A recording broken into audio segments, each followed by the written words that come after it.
بسم اللہ الرحمن الرحیم۔ باب الدخول علی المیت بعد الموت اذا ادرج فی کفنہ۔ یہ باب اس بیان میں کہ جب میت کو اس کے کفن میں لپیٹ دیا جائے تو میت کے پاس آنا اور میت کو دیکھنا کیسا ہے۔ اور بعض نسخوں میں باب الدخول علی المیت بعد الموت اذا ادرج فی اکفانہ، تو چونکہ کفن کے مرد کے لیے 3 کپڑے ہوتے ہیں، اس اعتبار سے جمع۔ تو اگر میت کو کفن میں لپیٹ دیا جائے تو اس کے بعد میت کا چہرہ دیکھنا جائز ہے۔ یہ بتانے کے لیے امام بخاری رضی اللہ تعالی عنہ نے یہ باب قائم کیا اور ایک لمبی حدیث ذکر کی جو نبی اکرم صلی اللہ تعالی علیہ وسلم کی وصال سے متعلق ہے۔ حضرت عائشہ صدیقہ ام المومنین رضی اللہ تعالی عنہ بیان فرماتی ہیں کہ جب نبی اکرم صلی اللہ تعالی علیہ وسلم کا وصال ہوا تو ابو بکر صدیق رضی اللہ تعالی عنہ اس وقت مقام صنع میں تھے، جو کہ مسجد نبوی سے 1 میل کے فاصلے پر ایک جگہ ہے۔ وہاں پر حضرت ابو بکر صدیق رضی اللہ تعالیٰ عنہ کا مکان تھا، اور اس محلے میں رہنے والا جو قبیلہ تھا بنی حارث ابن خزرج، حضرت ابو بکر صدیق رضی اللہ تعالیٰ عنہ نے اسی قبیلے میں شادی کر لی تھی۔ تو نبی کریم علیہ السلام کے وصال کی خبر سن کر حضرت ابو بکر صدیق رضی اللہ تعالی عنہ گھوڑے پر سوار ہو کر مسجد نبوی حاضر ہوئے، اور مسجد نبوی میں پہنچ کر دیکھا کہ صحابہ کرام جمع ہیں۔ تو حضرت ابو بکر صدیق رضی اللہ تعالیٰ عنہ نے کسی سے کلام نہیں فرمایا، بلکہ سیدھے حجرہ عائشہ میں حاضر ہوئے، اور نبی کریم علیہ السلام کے جسد مبارک پر ایک سوتی چادر ڈال دی گئی تھی۔ حضرت ابو بکر صدیق رضی اللہ تعالی عنہ نے وہ چادر آپ کے چہرے انور سے ہٹائی۔ یہی محل ترجمہ ہے کہ انتقال کرنے والے کو کفن میں لپیٹنے کے بعد دیکھنا۔ اب یہاں پر نبی کریم علیہ السلام سوتی چادر سرکار کے جسم پر تھی، اسے ہٹا کر کے ابو بکر صدیق نے سرکار کی زیارت کی۔ اس سے معلوم ہوا کہ اگر میت کو کفن میں لپیٹ دیا جائے تو اس کے بعد اس کے چہرے کو دیکھنا جائز ہے۔ اب حضرت ابو بکر صدیق رضی اللہ تعالی عنہ کی نظر جیسی حضور کے چہرے پر پڑی، سرکار کی پیشانی پر بوسہ دیا، اور پھر آپ کی آنکھوں میں آنسو آ گئے، اور کہا یا رسول اللہ، میرے ماں باپ آپ پر قربان، لا یجمع اللہ علیک موتتین، اللہ رب العزت آپ پر 2 موتیں جمع نہیں فرمائے گا۔ 2 موتیں جمع نہیں فرمائے گا، اس کا مطلب کیا ہے؟ تو بعض محدثین کرام نے بیان فرمایا کہ یہ اس طرف اشارہ ہے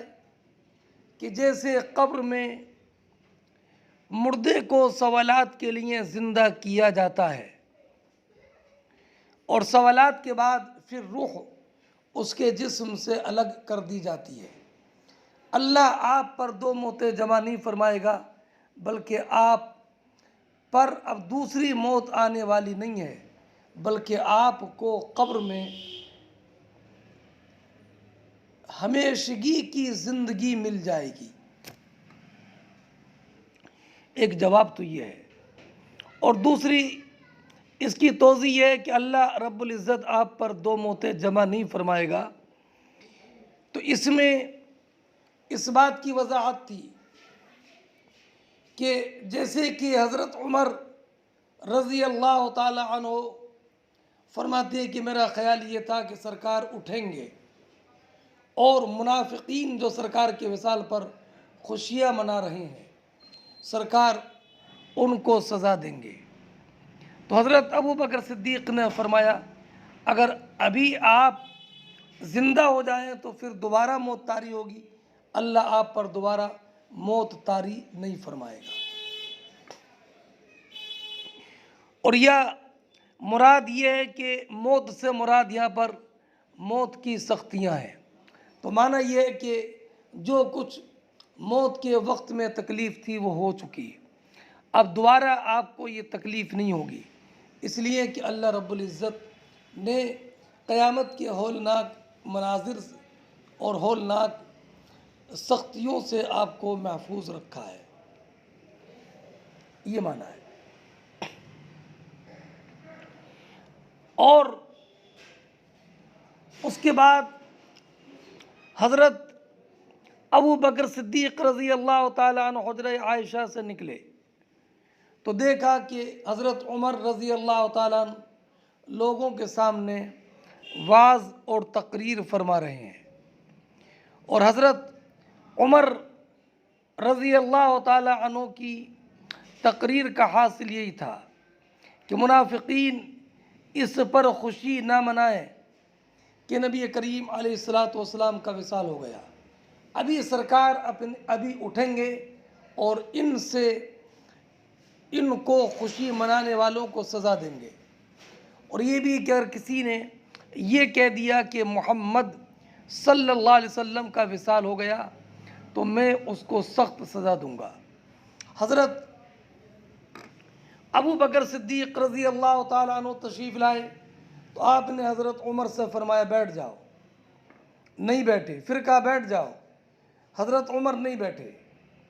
تو حضرت ابو بکر صدیق رضی اللہ تعالیٰ عنہ الگ کھڑے ہو گئے اور آپ نے خطبہ شروع کر دیا، تو لوگ حضرت عمر کو چھوڑ کر ابو بکر صدیق کے خطبے کو سننے کے لیے حاضر ہو گئے۔ اس سے معلوم ہوا کہ حضرت ابو بکر صدیق رضی اللہ تعالی عنہ کی عظمت صحابہ کرام کے نزدیک سب سے زیادہ تھی، تمام صحابہ سے زیادہ تھی۔ اب حضرت ابو بکر صدیق رضی اللہ تعالی عنہ نے حمد و ثنا کے بعد جو خطبہ ارشاد فرمایا وہ حضرت ابو بکر صدیق کے عزم و استقلال اور حوصلے کی مکمل طور پر نشاندہی کرتا ہے۔ حضرت ابو بکر صدیق نے فرمایا اما بعد فمن کان منکم یعبد محمدا فإن محمدا قد مات ومن کان یعبد اللہ عز وجل فإن اللہ حی لا يموت۔ فرمایا تم میں سے جو محمد کی عبادت کرتا ہو تو محمد صلی اللہ علیہ وسلم کا وصال ہو چکا، اور جو اللہ رب العزت کی عبادت کرتا ہو تو بے شک اللہ رب العزت ہمیشہ زندہ ہے، اس پر موت طاری ہونے والی نہیں ہے۔ اس کا یہ مطلب ہے کہ اللہ رب العزت جل جلالہ جو خالق عالم ہے، جو معبود حقیقی ہے، جو واجب لذات ہی ہے، اس پر موت کا تریان ممکن نہیں ہے، بلکہ وہ حی ہے اور اس کے لیے موت نہیں ہے۔ اور نبی کریم صلی اللہ تعالی علیہ وسلم اللہ کے برگزیدہ مقدس آخری پیغمبر ہیں، اور پیغمبر پر موت طاری ہوتی ہے۔ یہ الگ بات ہے کہ موت کے بعد ان کو جو حیات ملتی ہے وہ حیات جاودانی ہوتی ہے، لیکن نبی پر موت طاری ہوتی ہے، اور نبی پر موت طاری ہونا یہ محال نہیں ہے۔ محال موت کا طاری ہونا معبود حقیقی پر ہے، اور معبود حقیقی ہمارا اللہ رب العزت ہے، اور محمد عربی صلی اللہ علیہ وسلم ہمارے رسول ہیں۔ تو اگر رسول پر موت طاری ہو گئی، لیکن ہم جس رب قدیر کی عبادت کرتے ہیں وہ تو حی ہے، زندہ ہے، اس کے لیے موت نہیں ہے۔ اور نبی کریم علیہ الصلاۃ والسلام سے پہلے بھی جتنے رسول دنیا میں تشریف لائے ان سب پر موت طاری ہوئی۔ اس لیے نبی کریم علیہ الصلاۃ والسلام کے وصال پر، انتقال پر کسی کو اپنے ایمان اور ایقان سے ذرا بھی متزلزل ہونے یا نبی کریم علیہ الصلاۃ والسلام کی موت میں شک کرنے کی گنجائش نہیں ہے۔ اور حضرت ابو بکر صدیق رضی اللہ تعالی عنہ نے یہ آیت کریمہ کی تلاوت کی، وَمَا مُحَمَّدٌ إِلَّا رَسُولٌ قَدْ خَلَتْ مِن قَبْلِهِ الرُّسُلُ أَفَإِن مَّاتَ أَوْ قُتِلَ انقَلَبْتُمْ عَلَىٰ أَعْقَابِكُمْ وَمَن يَنقَلِبْ عَلَىٰ عَقِبَيْهِ فَلَن يَضُرَّ اللَّهَ شَيْئًا وَسَيَجْزِي اللَّهُ الشَّاكِرِينَ، کہ محمد اللہ کے رسول ہیں۔ محمد سے پہلے بھی رسول گزر چکے ہیں۔ افَإِن مَّاتَ أَوْ قُتِلَ، تو کیا اگر محمد کا وصال ہو جائے یا محمد شہید ہو جائے تو انقلبتم علی اعقابکم، تو تم کیا اپنے الٹے پاؤں لوٹ جاؤ گے اور دین اسلام سے منحرف ہو جاؤ گے؟ وَمَن يَنقَلِبْ عَلَىٰ عَقِبَيْهِ، اور جو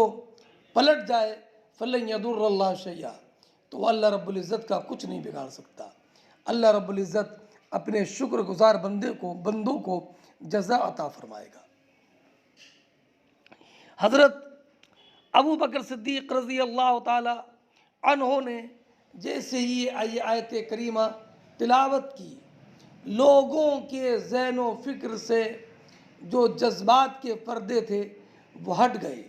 حضرت عمر نے تو فرمایا کہ جب میں نے یہ آیت کریمہ سنی اور مجھے یقین ہو گیا کہ محمد عربی علیہ الصلاۃ والسلام کا وصال ہو گیا، تو بالکل میرے قدم کی نیچے کی زمین نکل گئی اور میرے قدم بالکل بے جان ہو گئے اور میں زمین پر بیٹھ گیا۔ فرماتے ہیں کہ حضرت ابو بکر صدیق رضی اللہ تعالی عنہ نے جب اس آیت کریمہ کی تلاوت کی تو پھر تو عالم یہ تھا کہ ہر ایک انسان کی زبان پر یہی آیت کریمہ تھی اور سب یہ آیت کریمہ پڑھ رہے تھے، وَمَا مُحَمَّدٌ إِلَّا رَسُولٌ قَدْ خَلَتْ مِن قَبْلِهِ الرُّسُلُ أَفَإِن مَّاتَ أَوْ قُتِلَ انقلبتم عَلَىٰ أَعْقَابِكُمْ وَمَن يَنقَلِبْ عَلَىٰ عَقِبَيْهِ فَلَن يَضُرَّ اللَّهَ شَيْئًا وَسَيَجْزِي اللَّهُ الشَّاكِرِينَ۔ ایسا معلوم ہو رہا تھا کہ گویا کہ لوگوں کو پہلے سے معلوم ہی نہیں تھا کہ یہ آیت نازل ہوئی ہے، یہاں تک کہ ابو بکر صدیق نے اس آیت کی تلاوت کی۔ ابو بکر صدیق رضی اللہ تعالیٰ عنہ کی اس عظیمت اور قوت ارادی کے استحکام کو دیکھیں کہ اگر ابو بکر صدیق رضی اللہ تعالیٰ عنہ بھی اس عالم میں نبی کریم علیہ الصلاۃ والسلام کی فراق میں حواس باختہ ہو جاتے اور صحابہ کرام کو تعلیم و تلقین اور صبر کی تلقین نہ فرماتے اور یہ صحابہ کرام کے دلوں کی ڈھارس نہ بتاتے، تو پھر صحابہ کرام کا عالم کیا ہوتا، اور صحابہ کرام کی ہمت بتانے والا کون ہوتا؟ حضرت ابو بکر صدیق رضی اللہ تعالیٰ عنہ نے اس غم، رنج اور مصیبت جو نبی کریم علیہ الصلاۃ والسلام کے فراق کی وجہ سے صحابہ کرام پر طاری ہوئی تھی، ابو بکر صدیق رضی اللہ تعالیٰ عنہ نے اس عالم میں صحابہ کرام کی قیادت فرمائی۔ اس سے یہ معلوم ہوا کہ نبی کریم علیہ الصلاۃ والسلام کے بعد تمام صحابہ میں سب سے زیادہ بردبار، حلیم اور سب سے بڑے عالم اور سب سے زیادہ مضبوط قوت ارادی رکھنے والے، قوت فیصلہ رکھنے والے، قیادت کرنے والے سب سے افضل ابو بکر صدیق رضی اللہ تعالی عنہ تھے۔ اور امام بخاری رضی اللہ تعالیٰ عنہ نے اس باب کے جس باب کے تحت یہ حدیث ذکر کی ہے اس کی مناسبت بھی بالکل ظاہر و باہر ہے۔ اب اس سے یہ معلوم ہوا کہ جب حضرت ابو بکر صدیق رضی اللہ تعالیٰ عنہ ابو بکر صدیق نے حضرت ابو بکر صدیق نے حضور کے وصال کے بعد دیکھا چادر ہٹا کر، تو اس سے معلوم ہوا کہ وصال کے بعد مردے کو اس وقت بھی دیکھنا جائز ہے کہ جب کہ اب حدیث کا ترجمہ دیکھیں۔ حدثنا بشر بن محمد قال اخبرنا عبداللہ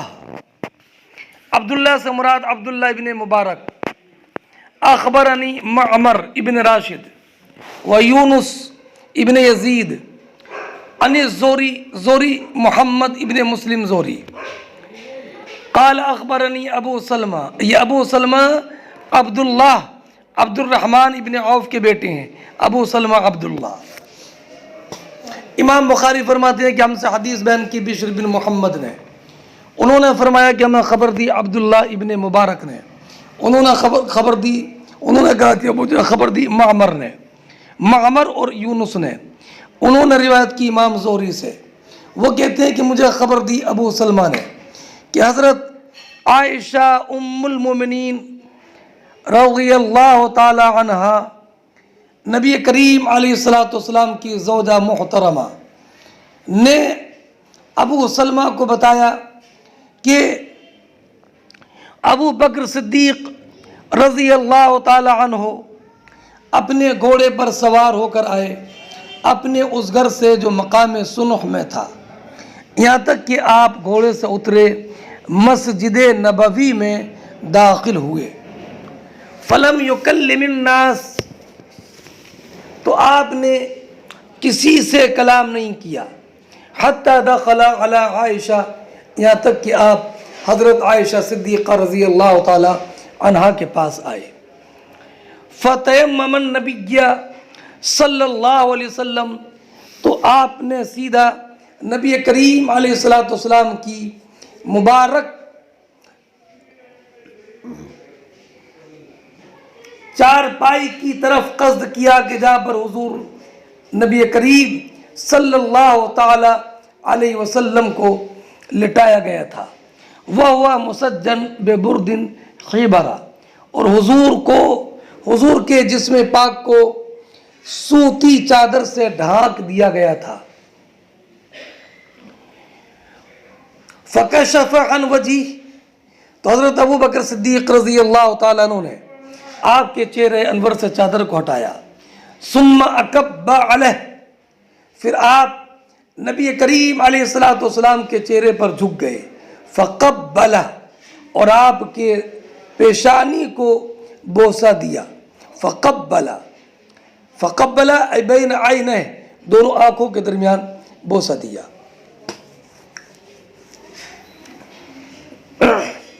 اور آپ نے فقبلہ بوسہ دیا، ثم بکا، پھر آپ کی آنکھوں میں آنسو آ گئے، اور آپ نے عرض کی بے ابی انتا، یعنی انتا مفدیٌ بے ابی، کہ یا رسول اللہ میرے والد آپ پر قربان، لا یجمع اللہ علیک موتتین، اللہ رب العزت آپ پر دو موتیں جمع نہیں فرمائے گا دو موتیں۔ تو یا تو اس سے مراد موت کی شدت ہے کہ اب اس کے بعد اب کوئی موت کی شدت نہیں ہے، موت کی شدت کی طرح کوئی شدت نہیں ہے، اس لیے کہ اللہ رب العزت نے آپ کو قیامت کی ہولناکی سے محفوظ رکھا۔ اور ایک وضاحت میں نے اور کی تھی کہ اب اللہ رب العزت آپ کو قبر میں دوسری موت نہیں دے گا، بلکہ آپ قبر میں اللہ رب العزت آپ کو حیات جاودانی عطا فرمائے گا۔ ایسا نہیں کہ جیسے کہ سوالات منکر نکیر کے بعد میں پھر روح کو جسم سے الگ کیا جاتا ہے، آپ کے ساتھ اور آپ کے لیے ایسا نہیں ہوگا۔ اور ایک قول یہ ہے کہ جو میں نے بتایا کہ جو یہ کہہ رہے تھے کہ نبی کریم علیہ السلام کا وصال نہیں ہوا، سرکار ابھی اٹھیں گے، اور جو لوگ خوشیاں منا رہے ہیں ان کے سرکار ہاتھ پیر کاٹ دیں گے۔ تو اب اٹھنے کے لیے لازم ہے کہ دوبارہ پھر موت طاری ہو، تو ان کے اس قول کا رد کرنے کے لیے کہا کہ اللہ رب العزت آپ پر دو موتیں جمع نہیں فرمائے گا۔ اما الموتۃ التی کتب اللہ علیک فقد متھا، لیکن وہ موت جو اللہ رب العزت نے آپ کے لیے مقرر کی تھی تو آپ پر وہ موت طاری ہو چکی ہے، موت طاری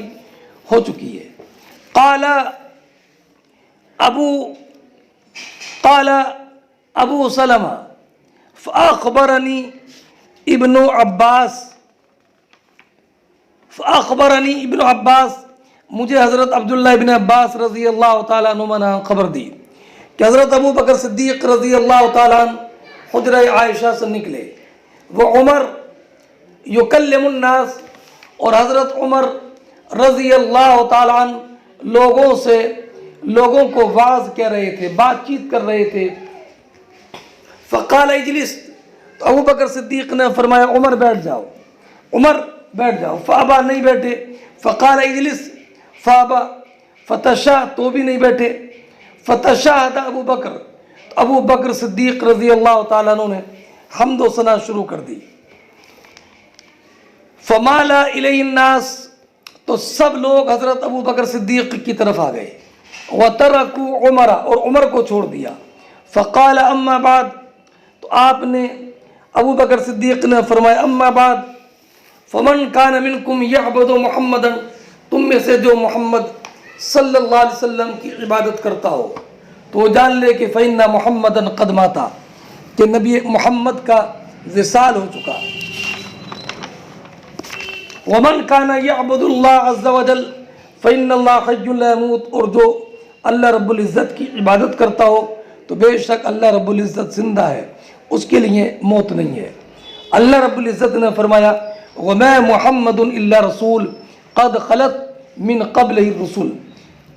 افإن مات او قتل انقلبتم على اعقابكم ومن ينقلب على عقبيه فلن يضر الله شيئا، کہ بے شک فلن يضر الله شيئا وسيجزي الله الشاكرين وسيجزي الله الشاكرين وما محمد الا رسول، محمد تو ایک رسول ہیں، قد خلت من قبل الرسول، ان سے پہلے اور رسول ہو چکے، افإن مات او قتل، تو کیا اگر وہ انتقال فرمائے او قتل یا شہید ہو، انقلبتم علی اعقابکم، تو تم الٹے پاؤں پھر جاؤ گے، ومن ينقلب علی عقبیہ، اور جو الٹے پاؤں پھرے گا، فلن یضر اللہ شیئا، تو اللہ کا کچھ نقصان نہ کرے گا، وسيجزي اللہ الشاکرین، اور ان قریب اللہ شکر والوں کو صلہ دے گا۔ فرماتی ہیں کہ واللہ لکأن الناس لم يكونوا يعلمون، خدا کی قسم ایسا لگتا تھا کہ لوگ جانتے ہی نہیں تھے کہ یہ آیت کریمہ نازل ہوئی ہے۔ حتیٰ تلا ابو بکر، یہاں تک کہ اس آیت کریمہ کی تلاوت ابو بکر صدیق نے فرمائی۔ فتلقاها منه الناس، تو یہ آیت کریمہ لوگوں نے حضرت ابو بکر صدیق سے یاد کی۔ فما یسمع بشر الا یتلوها، تو اب تو جس انسان کو دیکھو وہ یہی آیت کریمہ تلاوت کرتا ہوا نظر آتا تھا۔ اب اس حدیث سے چند مسائل معلوم ہوئے۔ پہلا مسئلہ یہ معلوم ہوا کہ مستحب یہ ہے کہ میت کے بدن پر کپڑا ڈال دیا جائے، اور اس سے یہ بھی معلوم ہوا کہ میت کے پیشانی کو بوسہ دینا جائز ہے، اس لیے کہ حضرت ابو بکر صدیق نے بوسہ دیا، اور حضرت ابو بکر صدیق رضی اللہ تعالی عنہ نے جو نبی کریم علیہ السلام کی پیشانی کو بوسہ دیا، یہ اس لیے کہ نبی کریم علیہ السلام کے ایک فعل کی اقتدا کی ابو بکر نے، وہ یہ کہ ترمذی شریف میں ہے کہ نبی کریم علیہ السلام حضرت عثمان ابن مظعون کے انتقال کے بعد داخل ہوئے، تو حضرت عثمان ابن مظعون کی پیشانی کو جھک کر بوسہ دیا، اور پھر نبی کریم کی آنکھوں میں آنسو جاری ہو گئے، یہاں تک کہ آنسو نبی کریم کے رخسار پر بہنے لگے۔ اور اس سے ایک مسئلہ یہ معلوم ہوا کہ میت پر بلا نوحہ کے رونا جائز ہے، اور اس سے یہ بھی معلوم ہوا کہ حضرت ابو بکر صدیق رضی اللہ تعالیٰ عنہ حضرت عمر سے زیادہ ہمت، استقامت اور زیادہ علم والے تھے، اس لیے کہ ایسے غم اور مصیبت کے عالم میں سب سے زیادہ اگر کسی نے صحابہ کرام کی ڈھارس بندھائی اور صحابہ کرام کی قیادت کی تو وہ ابو بکر صدیق ہیں۔ اس سے حضرت ابو بکر صدیق کی رائے کا استحکام، قوت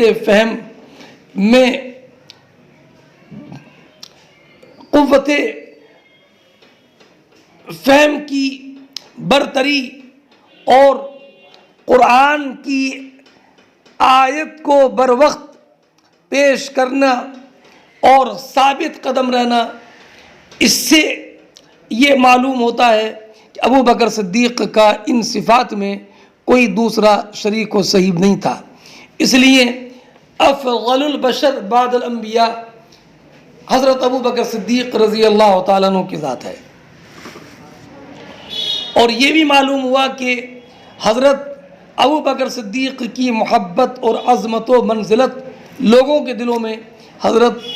تمام صحابہ سے زیادہ تھی، اسی لیے صحابہ کرام نے حضرت عمر کو چھوڑ کر حضرت ابو بکر صدیق کے خطبے کی طرف میلان کیا،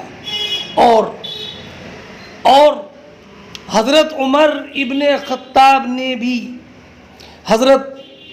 رضی اللہ تعالیٰ حضرت ابو بکر صدیق کی فضیلت کا اعتراف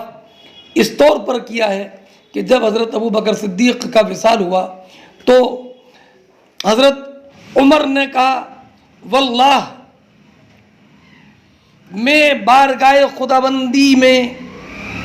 کسی کے عمل کے مثل لے کر حاضر ہونا پسند نہیں کرتا، سوائے اس کے کہ میں یہ پسند کرتا ہوں کہ میں بارگاہ خداوندی میں حاضر ہوں تو میرے ساتھ میرے نامہ اعمال میں ابو بکر صدیق کے عمل کی طرح عمل ہو۔ اور حضرت عمر نے فرمایا وَلَا وَدِدْتُ أَنِّي شَارَةٌ فِي صَدْرِي، میں تو یہ پسند کرتا ہوں کہ میں ابو بکر صدیق کے سینے کا ایک بال ہوتا۔ اور حضرت عبداللہ ابن عباس رضی اللہ تعالی عنہ سے ایک مرتبہ حضرت عمر نے بتایا بھی تھا، اے عبداللہ ابن عباس جانتے ہو کہ میں جو کہہ رہا تھا کہ حضور کا انتقال نہیں ہوا، اور جو حضور کو کے لیے کہے گا کہ انتقال ہو گیا میں اسے سزا دوں گا، اس بات پر مجھے کس نے ابھارا تھا؟ تو حضرت عبداللہ ابن عباس نے کہا مجھے تو خبر نہیں ہے، تو فرمایا کہ اللہ نے ارشاد فرمایا وَكَذَلِكَ جَعَلْنَاكُمْ أُمَّةً وَسَطًا لِتَكُونُوا شُهَدَاءَ وَيَكُونَ الرَّسُولُ عَلَيْكُمْ شَهِيدًا تو واللہ اللہ فرمایا قرآن نے رسول تم پر گواہ ہے، تو میں یہ سمجھتا تھا کہ نبی کریم اپنی امت میں باقی رہیں گے تاکہ امت پر گواہ رہیں۔ تو لیکن حضرت ابو بکر صدیق رضی اللہ تعالیٰ عنہ نے وہ آیت کریمہ پیش کر دی جس سے جذبات کا جو تلاطم تھا وہ چھٹ گیا۔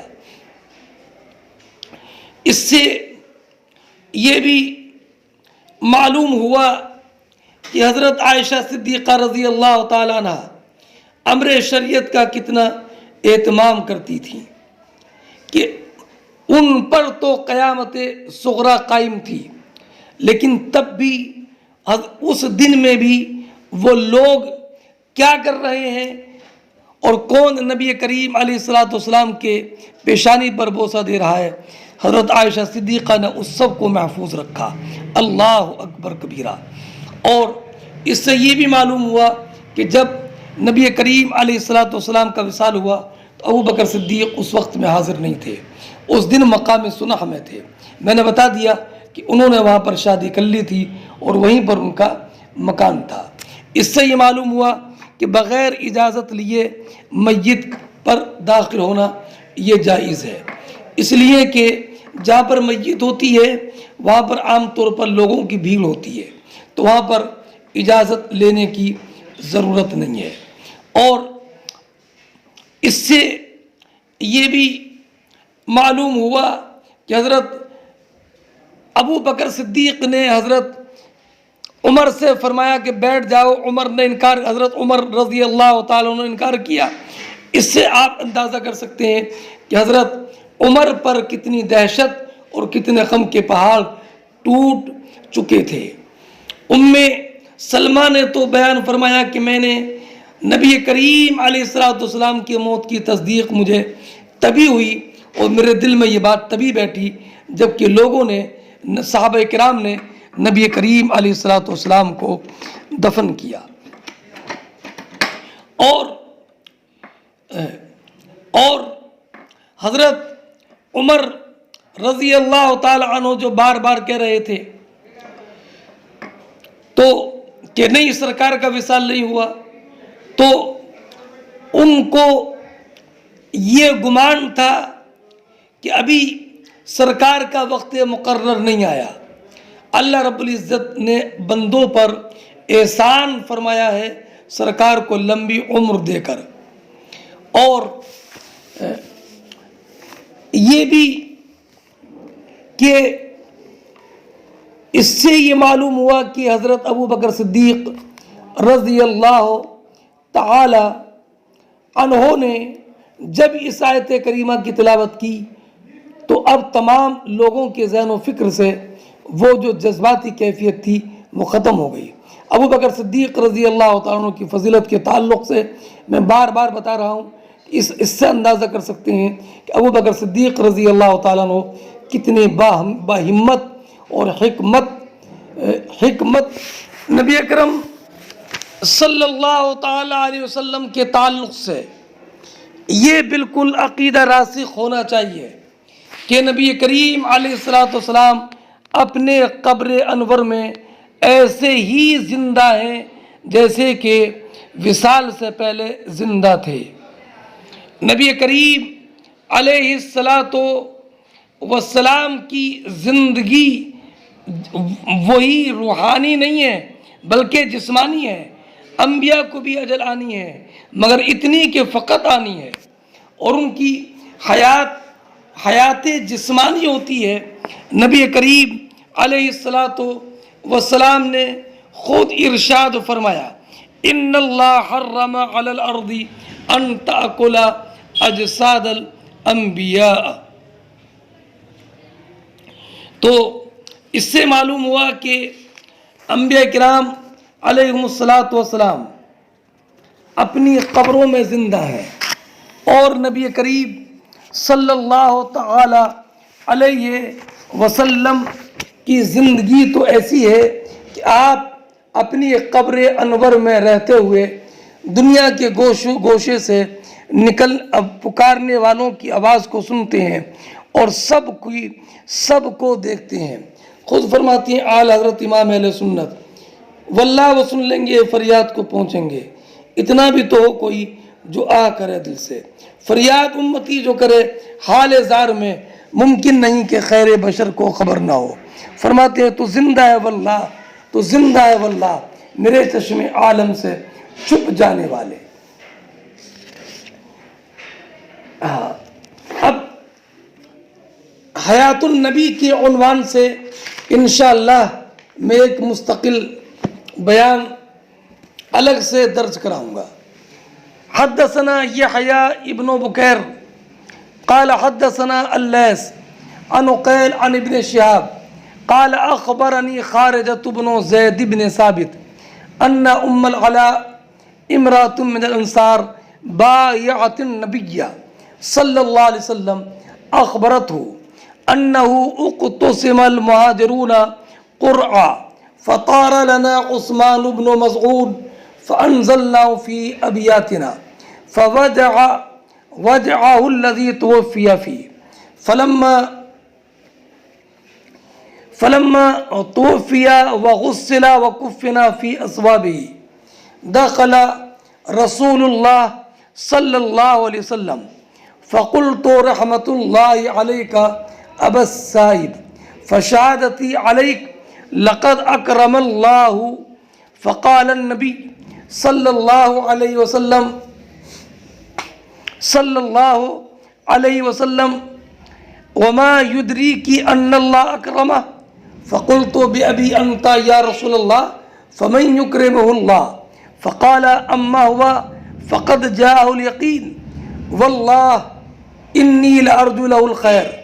والله ما أدري وأنا رسول الله ما يفعل بي قالت فوالله لا أزكي أحدا بعده أبدا۔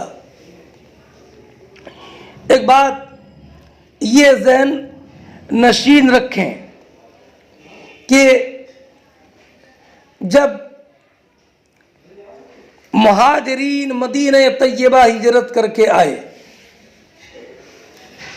تو مہاجرین کی مہمانی انصار نے کی اس طور پر کہ کسی نے اپنے گھر میں ایک مہاجر کو رکھا، کسی نے اپنے گھر میں 2 مہاجر کو رکھا، بلکہ مہاجرین کو انصار نے تقسیم کیا تھا قرعہ اندازی کر کے، قرعہ اندازی کر کے کہ قرعہ میں جس کا نام نکل آیا اس نے اس کو اپنا مہمان بنایا۔ زید ابن ثابت رضی اللہ تعالی عنہ کی بیوی ام العلا ہے، ام العلا یہ بیان فرماتی ہیں کہ جب مہاجرین قرعہ اندازی کے ذریعے انصار میں تقسیم کیے گئے تو ہمارے حصے میں حضرت عثمان ابن مزعون رضی اللہ تعالی عنہ آئے، ہمارے گھر میں یہ رہنے لگے، ان کا انتقال ہوا اور جب حضرت عثمان ابن مزعون کا انتقال ہوا تو انہیں غسل دیا گیا، کفن دیا گیا، پھر اس کے بعد نبی کریم علیہ السلام حاضر خدمت ہوئے۔ اب ام العلا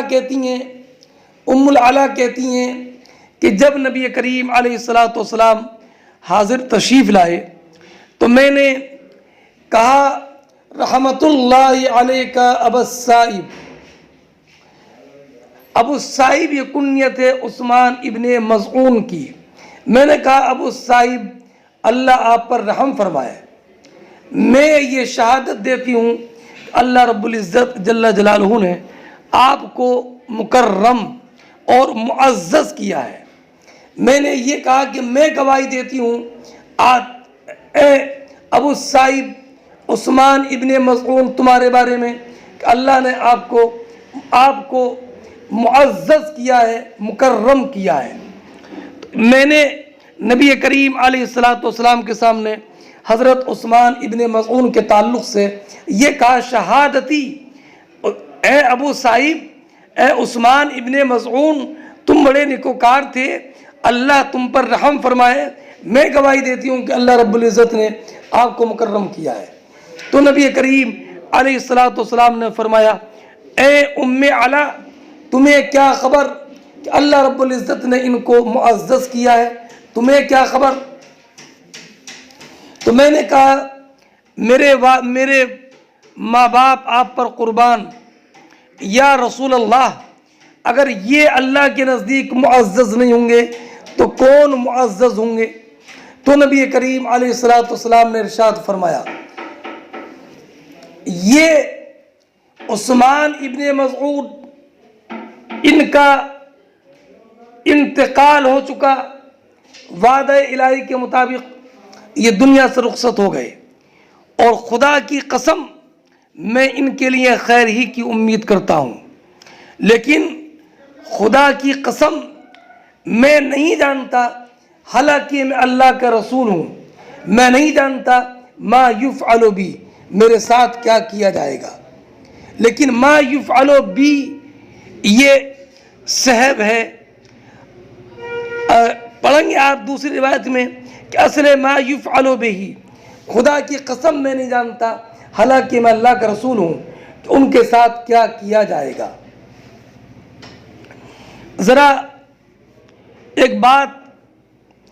میں اس حدیث کی ابھی تشریح کرتا ہوں۔ اس حدیث کی تشریح سے پہلے مطابقت ترجمۃ الباب سے اس باب میں ہے کہ دخل رسول اللہ صلی اللہ علیہ وسلم، نبی کریم علیہ السلام حضرت عثمان ابن مظعون کے پاس آئے جبکہ انہیں کفن دیا جا چکا تھا اور غسل دیا جا چکا تھا، اور حضرت عثمان ابن مظعون کو سرکار نے ان کے کفن دیے جانے کے بعد دیکھا۔ اس سے معلوم ہوا کہ میت کو کفن میں لپیٹے جانے کے بعد دیکھنا یہ جائز ہے، یہ جائز ہے۔ اب ذرا پہلے حدیث کا ترجمہ دیکھ لیں اور اس کے بعد پھر میں اس کی تشریح کرتا ہوں۔ فرماتی ہیں خارجہ ابن زید ابن ثابت، یہ مدینہ طیبہ کے فقہاء میں ہے کہ ام علا انا کی خبر ہے اخبرت ہو، اور امرأۃ من الانصار یہ عطف بیان ہے کہ بے شک ام علا جو انصاری عورت ہیں جنہوں نے نبی کریم علیہ السلام کے ہاتھ پر بیعت کی ہے، ام علا نے انہیں بتایا کہ مہاجرین تقسیم کیے گئے قرع کے ذریعے، فطار لنا عثمان ابن مظعون، تو ہمارے حصے میں عثمان ابن مظعون آئے، تو ہم نے انہیں اپنے گھروں میں رکھا، تو وہ بیمار ہوئے اس مرض میں جس میں ان کا وصال ہوا، تو جب وصال ہو گیا اور وغسلا اور غسل دیا گیا اور ان کے کپڑوں میں کفن دیا گیا، تو نبی کریم تشریف لائے۔ تو میں نے کہا اللہ کی رحمت ہو آپ پر ابو الصائب، میں نے بتا دیا کہ ابو الصائب حضرت عثمان ابن مظعون کی کنیت ہے۔ میری شہادت آپ کے تعلق سے یہ ہے کہ اللہ رب العزت نے آپ کو معزز کیا۔ تو نبی کریم نے فرمایا اے ام علا، تمہیں کیا خبر کہ اللہ نے ان کو مکرم کیا؟ تو میں نے کہا میرے ماں باپ آپ پر قربان، اللہ پھر کسے مکرم فرمائے گا؟ تو نبی کریم صلی اللہ تعالی علیہ وسلم نے فرمایا لیکن وہ تو انہیں موت آ چکی، اور میں خدا کی قسم میں یہ امید رکھتا ہوں ان کے لیے خیر ہی کی، کہ اللہ ان کے ساتھ خیر ہی فرمائے گا۔ واللہ ما ادری، اور خدا کی قسم میں نہیں جانتا، حالانکہ میں اللہ کا رسول ہوں، کہ میرے ساتھ کیا کیا جائے گا۔ اب ذرا یہ جو کہا گیا ہے کہ نبی کریم علیہ السلام نے فرمایا کہ تمہیں کیا خبر کہ وہ اللہ کے نزدیک مکرم ہے، تو آپ یہ بات ذہن نشین رکھیے، اس وقت میں مدینہ طیبہ میں منافقین بکثرت تھے، اور وہ مومنین میں چھپے ہوئے تھے۔ ام علا نے عثمان ابن مظعون کی اعمال صالحہ کو دیکھ کر کہا تھا کہ میں گواہی دیتی ہوں اللہ کے نزدیک آپ مکرم ہیں۔ تو اگر نبی کریم علیہ الصلوۃ والسلام ان کو نہ روکتے اور کہ یہ نہ فرماتے کہ تم ایسا مت کہو، تو یہ اندیشہ تھا کہ یہ رواج پڑ جاتا کہ جو بھی مر جاتا وہ حقیقت میں منافق ہی کیوں نہ ہو، جس سے لوگ واقف نہ ہوتے، صرف اس کے ظاہری حالات کی بنا پر قسم کے ساتھ اس کے مکرم ہونے کی گواہی دیتے۔ اس کی روک تھام کے لیے حضور نے وہ ارشاد فرمایا۔ اس کا حاصل یہ ہوا کہ عوام کو یہ مناسب نہیں ہے کہ ہر مرنے والے کے بارے میں اس کے قطعی طور پر جنتی ہونے کی شہادت دیں۔ ہاں، یہ سرکار نے اصولی بات ارشاد فرمائی۔ نبی کریم صلی اللہ تعالی علیہ وسلم نے خود حضرت حارثہ ابن سراقہ جو کہ غزوہ بدر میں شہید ہو گئے تھے، ان کی والدہ ربیع جب نبی کریم علیہ الصلوۃ والسلام کی بارگاہ میں حاضر ہوئی تھی اور عرض کیا تھا یا رسول اللہ، اگر میرا بیٹا جنت میں ہے تو میں صبر کروں گی، اور ورنہ میں کیا کروں گی آپ جانتے ہیں۔ تو سرکار نے ارشاد فرمایا تیرا بیٹا جنت الفردوس میں ہے۔ اور ابھی جابر رضی اللہ تعالیٰ عنہ کے والد ماجد کے لیے حضور نے فرمایا، جو غزوہ احد میں شہید ہوئے تھے، کہ جب تک تم نے ان کا جنازہ اٹھایا نہیں تھا فرشتے اپنے پروں سے سایہ کیے ہوئے تھے، بلکہ سرکار نے تو تمام شرکائے بدر کے لیے فرمایا کہ اللہ رب العزت جل جلالہ نے اہل بدر کے لیے فرمایا اعملوا ما شئتم فقد غفرت لکم یقد وجبت لکم الجنہ۔ اس لیے نبی کریم علیہ الصلوۃ والسلام نے ام العلا کو جو روکا تھا، اس کی وجہ یہ نہیں تھی کہ سرکار کو عثمان ابن مظعون کے جنتی ہونے میں شک ہو یا ان کے انجام اور معزز ہونے میں شک ہو، بلکہ آئندہ کے لیے روک لگانا تھی کہ ہر مرنے والے کے بارے میں قسم کے ساتھ اس کے جنتی ہونے کی خبر مت دیا کرو، تمہیں کیا معلوم، ہاں میں بتاؤں تو یہ الگ ہے۔ اب اگلا جملہ کیا بتائیں؟ اگلا جملہ جو ہے کہ خدا کی قسم میں رسول ہوں اور اس کے باوجود میں نہیں جانتا کہ میرے ساتھ کیا کیا جائے گا، کیا کیا جائے گا۔ اسی سے معاذ اللہ رب العالمین، معاذ اللہ، بد مذہبوں نے کہہ دیا کہ نبی کریم کو خود اپنا حال معلوم نہیں ہے، خود اپنا حال معلوم نہیں ہے۔ لیکن زیادہ بعض لوگوں نے اس کا جواب یہ دیا کہ سرکار نے جو فرمایا ما یفعل بی، مجھے پتہ نہیں کہ میرے ساتھ کیا کیا جائے گا، تو یہ اس وقت ہے جب کہ نبی کریم علیہ الصلاۃ والسلام پر سورہ فتح نازل نہیں ہوئی تھی۔ سورہ فتح میں تو اللہ رب العزت نے فرما دیا کہ لیغفر لک اللہ ما تقدم من ذنبک وما تأخر۔ اب صحابہ کرام نے عرض کیا رسول اللہ آپ کو مبارک ہو، اللہ رب العزت نے آپ کو بتا دیا کہ آپ کے ساتھ کیا معاملہ کرے گا۔ اب سوال یہ ہے کہ ہمارے ساتھ کیا معاملہ فرمائے گا، تو اس پر یہ آیت کریمہ نازل ہوئی لِيُدْخِلَ الْمُؤْمِنِينَ وَالْمُؤْمِنَاتِ جَنَّاتٍ تَجْرِي مِن تَحْتِهَا الْأَنْهَارُ۔ اب آپ یہ بتائیے کہ نبی کریم علیہ الصلوۃ والسلام کو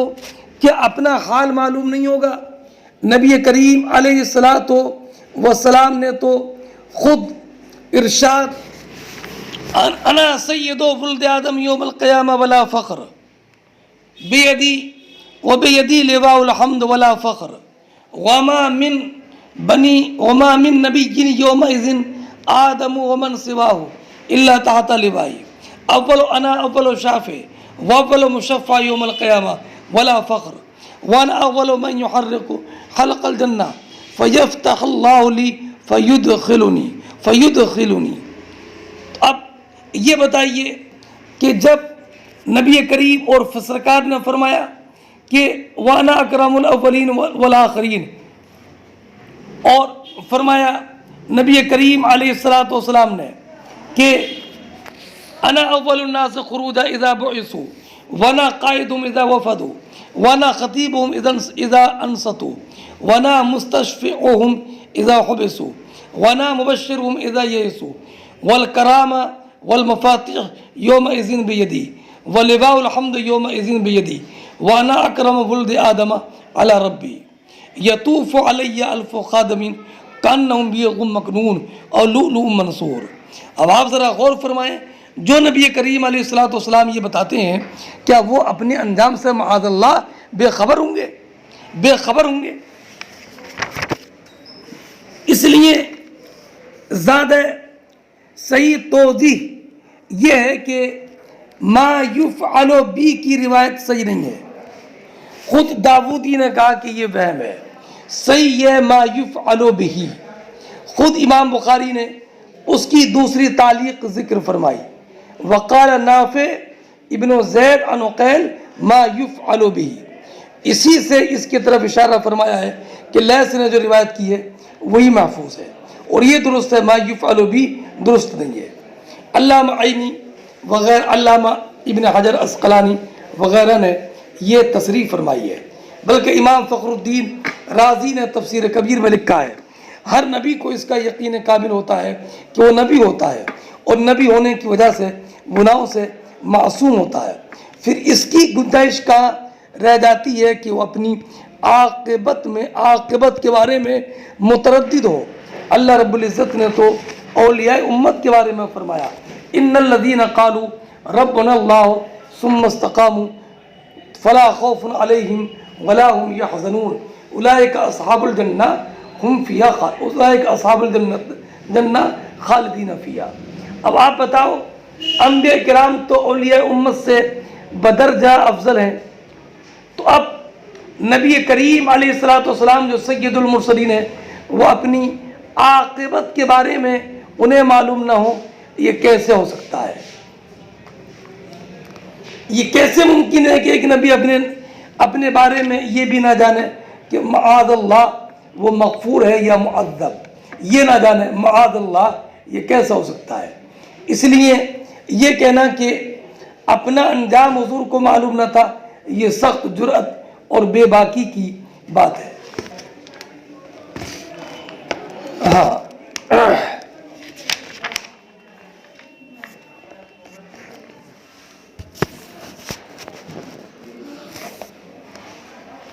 آگے حضرت نبی اکرم صلی اللہ تعالی علیہ وسلم نے جو فرمایا، امی علی ایسا مت کہو، میں اللہ کا رسول ہوں اور مجھے یہ خبر نہیں ہے کہ ان کے ساتھ کیا کیا جائے گا. ما یفعل بی نہیں، ما یفعل بہ. علامہ عینی نے بھی کہا کہ داودی نے کہا کہ ما یفعل بی وہم ہے. صحیح ہے کہ ما یفعل بعثمان، بعثمان. اب رہا یہ معاملہ کہ اگر یہ بھی مان لیا جائے کہ سرکار نے یہ فرمایا کہ مجھے یہ خبر نہیں ہے کہ عثمان ابن مظعون کے بارے میں کیا کیا جائے گا، تو حضرت عثمان ابن مظعون تو قدیم الاسلام ہے. 13 مردوں کے بعد انہوں نے اسلام قبول کیا، دونوں ہجرتیں کی، غزوہ بدر میں شریک ہوئے، اور یہ مہاجرین میں انتقال کرنے والے سب سے پہلے مہاجر صحابی ہیں جن کا وصال بدر میں ہوا. اور نبی کریم صلی اللہ تعالی علیہ وسلم نے خبر دی کہ بے شک اللہ رب العزت نے اہل بدر کی مغفرت فرما دی ہے. تو پھر جب یہ خود خبر سرکار نے دی کہ اہل بدر کی مغفرت فرما دی ہے، تو عثمان ابن مظعون کے بارے میں کیسے فرما دیا کہ مجھے خبر نہیں ہے کہ ان کے بارے میں کیا کیا جائے گا؟ تو اس کا جواب علامہ عینی نے یہ ارشاد فرمایا کہ یہ جو سرکار نے فرمایا، یہ سرکار کو جب یہ خبر دی گئی تھی کہ اہل بدر جنتی ہیں، اس سے پہلے کا یہ واقعہ ہے، یہ اس کے پہلے کا واقعہ ہے۔ اب رائے یہ کہ حضرت جابر ابن عبداللہ کے والد کے بارے میں سرکار نے فرمایا ما زالت الملائکۃ تظلہ باجنحتہا حتی رفعتم، کہ ان کے بارے میں تو یہ فرمایا کہ فرشتے برابر ان کا سایہ کیے ہوئے تھے کہ جب تک تم نے ان کا جنازہ نہ اٹھایا۔ تو اب آپ، اور یہ حضرت عثمان ابن مظعون تو وہ ہیں کہ جو غزوہ بدر میں شریک بھی ہوئے اور دونوں طرف ہجرت بھی کی۔ تو اب ان کے بارے میں سرکار نے کیوں فرمایا کہ میں نہیں جانتا کہ ان کے ساتھ کیا کیا جائے گا؟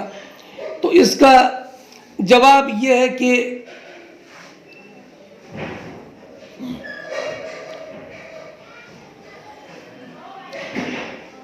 درایت کا یہ فرمایا، لا عالمو نہیں فرمایا، ما عالمو نہیں فرمایا، ما ادری فرمایا۔ اور درایت کے ایک معنی آتے ہیں قرائن و علامات وغیرہ دیکھ کر کوئی حکم لگانا۔ تو یہاں پر مراد یہ ہے کہ حضرت ام علا رضی اللہ تعالی عنہ نے حضرت عثمان کے ظاہری حالات کو دیکھ کر وہ کہا تھا کہ میں گواہی دیتی ہوں کہ اب تم اللہ کے نزدیک مکرم ہو۔ تو حضور علیہ السلام نے انہیں اس سے منع فرمایا، اور مزید تاکید کے لیے فرما دیا کہ ان کے ظاہر حالات دیکھ کر، حالات سے اندازہ کر کے میں بھی نہیں کہہ سکتا کہ ان کا انجام کیا ہوگا۔ ہاں، بحیثیت رسول اپنی غیب دان قوت سے مجھے معلوم ہے کہ ان کا انجام بلا شبہ یقیناً بخیر ہے۔ اور اس میں حکمت وہ تھی کہ مدینہ طیبہ میں منافقین بھی تھے جو کلمہ شہادت بھی پڑھتے تھے، نمازیں بھی پڑھتے، روزے بھی رکھتے،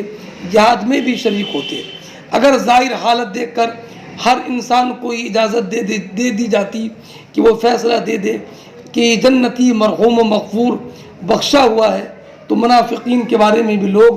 ایسے ہی کہنے لگتے۔ اسی کے لیے نبی کریم علیہ السلام نے فرمایا کہ تم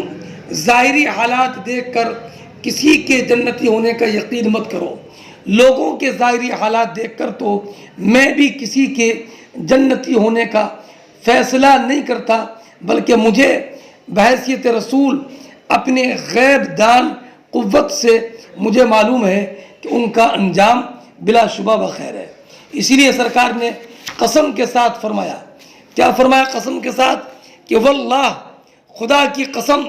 مجھے امید ہے ان کے لیے خیر کی۔ اور آپ جانتے ہیں کہ کلام رسول یا کلام اللہ میں جو لعل آتا ہے وہ یقین کے لیے آتا ہے، یقین کے لیے آتا ہے۔ اس سے معلوم ہوا کہ سرکار کو عثمان ابن مظعون کے جنتی ہونے کا یقین تھا، اور نفی اسی لیے تھی کہ ظاہری حال۔ اب اس روایت کا آخری جملہ دیکھیے،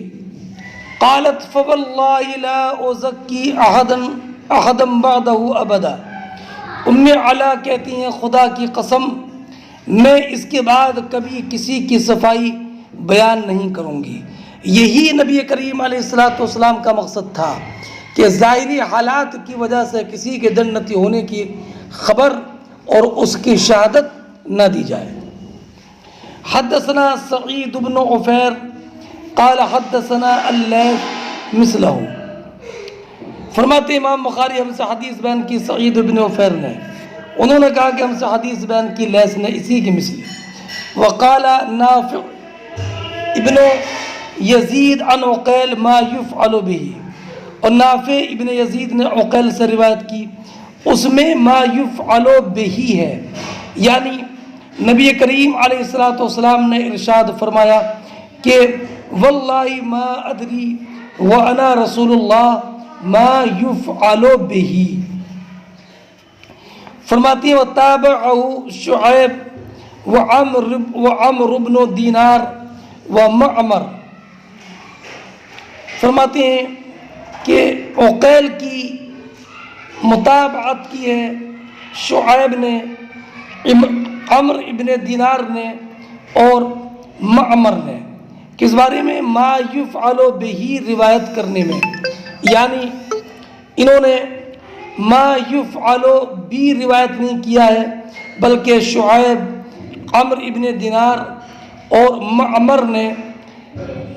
عقیل کی طرح یہ روایت کیا ہے کہ نبی کریم علیہ الصلوۃ والسلام نے فرمایا تھا فواللہ واللہ ما ادری وانا رسول اللہ ما یفعل بہی۔ فرماتے امام بخاری حدثنا محمد بن بشار قال حدثنا غندر قال حدثنا شعبہ قال سمعت محمد بن المنکدر قال سمعت جابر بن عبد اللہ، محمد ابن منکدر بیان فرماتے ہیں کہ میں نے جابر ابن عبداللہ کو سنا کہ جابر ابن عبداللہ نے کہا لما قتل ابی، جب میرے والد شہید ہو گئے تو جعلت اکشف الثوب عن وجہی، یہی محل ترجمہ ہے کہ میں ان کے چہرے سے کپڑا اٹھا کر اب کی رونے لگا، یہی محل ترجمہ ہے کہ وصال کے بعد میں چہرے سے کپڑا ہٹا کر، یا کفن ہے تو کفن ہٹا کر چہرہ دیکھنا، میت کو دیکھنا۔ وَيَنْوَنِّي، اور لوگ مجھے روکنے لگے، منع کرنے لگے کہ مت رو، والنبی صلی اللہ علیہ وسلم لا ینہانی، نبی کریم علیہ الصلوۃ والسلام نے صلی اللہ علیہ وسلم مجھے منع نہیں فرما رہے تھے۔ فجعلت عمتی فاطمہ تو تبکی، تو میری پھوپھی فاطمہ رونے لگی، تو نبی کریم علیہ الصلوۃ والسلام نے فرمایا تبکینا او لا تبکینا، رو یا مت رو، فرشتے برابر اپنے پروں سے ان کو سایہ کر رہے تھے یہاں تک کہ تم نے ان کا جنازہ اٹھایا۔ کیا مطلب؟ نبی کریم علیہ الصلوۃ والسلام نے فرمایا فاطمہ تمہارا رونا نہ رونا یہ دونوں برابر ہے، ان کے مقام رفیع کا تو یہ عالم ہے کہ فرشتے اپنے پروں سے ان کو سایہ کر رہے تھے جب تم نے ان کو اٹھایا۔ کیا مطلب؟ فرشتوں کے سایہ کرنے سے ایک مطلب یہ بھی ہو سکتا ہے کہ فرشتے اتنی کثرت کے ساتھ تھے کہ بالکل سایہ وار چھا گئے تھے، اور ایک یہ ہے کہ فرشتے ان کو سایہ کر رہے تھے ان کے اظہار اعزاز اور اظہار اکرام کی وجہ سے۔ حضرت اس سے مطابقت الباب اسی جملے میں ہے کہ حضرت جابر ابن عبداللہ کہتے ہیں کہ میں اپنے والد کے چہرے سے کپڑا ہٹانے لگا۔ ان کے والد عبداللہ ابن عمر، ان کی شہادت غزوہ احد میں ہوئی تھی، اور مشرکین نے ان کی ناک اور کان کاٹ کر صورت بگاڑ دی تھی،